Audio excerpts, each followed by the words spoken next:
suis avec mes 3 petites filles là-bas, là, je viens d'arriver. Juste histoire de leur dégourdir les jambes.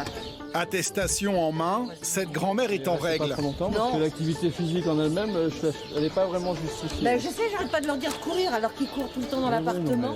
L'agent de police ne verbalise pas, mais cette sortie vaudra à cette dame un sermon. C'est à cause de gens comme vous qu'il va y avoir toute sortie sera interdite.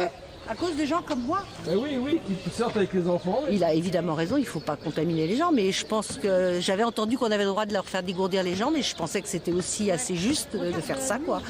Puisque de toute façon, on est ensemble toutes les 4, donc là, ça change rien. Mais enfin bon, on va repartir, puisqu'il n'était pas très content. Une illustration du flou qui règne autour des dérogations et de la difficulté à faire respecter le confinement. À Paris, par exemple, ces images de joggeurs sur les quais de Seine brouillent la communication du gouvernement. Alors, avant le début du premier week-end de confinement, les autorités locales ont haussé le ton. J'ai donc décidé d'interdire l'accès aux quais et à un certain nombre d'endroits qui sont considérés comme des espaces de repos, de pique-nique et de stationnement, c'est-à-dire en l'occurrence l'esplanade des Invalides et les jardins du Champ de Mars. Décision saluée par la place Beauvau, qui rappelle que les loisirs ne font pas partie des dérogations possibles. Et donc, s'il n'a pas été question ce matin de durcir les mesures qui sont mises en œuvre, parce que nous les savons difficiles, il a été décidé que leur mise en œuvre serait appliquée de façon plus stricte encore.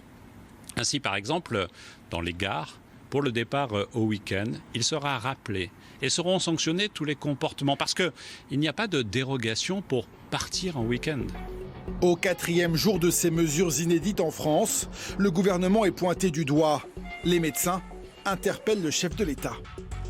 C'est un confinement total et absolu de l'ensemble de la population dont nous avons besoin, à l'instar des mesures déployées en Chine.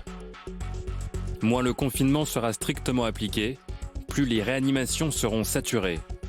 Votre responsabilité est d'être clair, précis et ferme. Vous devez cesser les demi-mesures et les discours équivoques. Un appel, restez lettre morte. Prolonger le confinement, le monde sanitaire juge la mesure inévitable, le gouvernement estime que c'est probable. Rien n'a pour l'instant été décidé.